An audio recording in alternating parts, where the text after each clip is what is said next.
30 November. Deur Christus te aanskou, word ons soos hy. Ons word soos hy.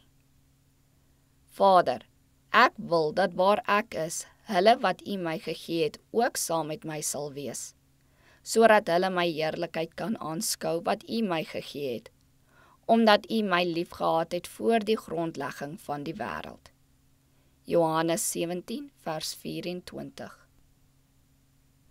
In ons werk ondervind ons baie ontmoediging, maar ons sal geen greintjie krag verkry deur ons oor die ontmoediging te bekommer nie.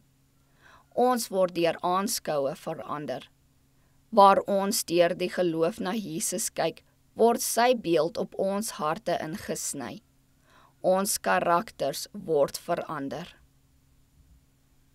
Daar is baie wat die lewende krag van die Heiland se voorbeeld uit die oog verloor het, omdat hulle te veel met teorie besig hou.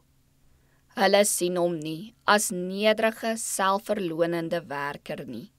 Wat hulle nodig het, is om Jesus te aanskou. Ons het daagliks die nuwe openbaring van sy teenwoordigheid nodig.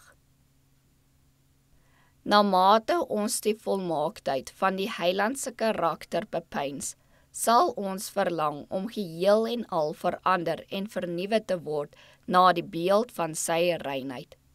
Hoe meer ons van God weet, hoe hoër sal ons karakter ideaal wees, en hoe opregter sal ons begeer om sy ewebeeld te weerspieël.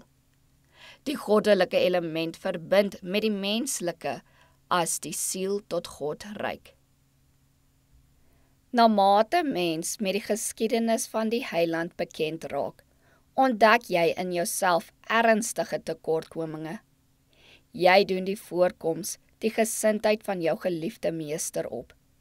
Dit is nie deur van hom weg te kyk dat ons die lewe van Jesus naboots nie, maar deur van hom te praat, deur oor sy volmaaktheden na te dink, deur te trag om die smaak te verfyn en die karakter te verhef, deur in geloof en liefde en volhardende werk te streef om die volmaakte voorbeeld na te volg, deur 'n kennis te hê van Christus, van sy woorde, sy gewoontes en sy lesse, leen ons die deugde van die karakter wat ons so van naby bestudeer het, en ons word besiel met die gesindheid wat ons soveel bewonder het. Jesus word vir ons uitnemender as 10.000 en een wat al die lieflikheid self is.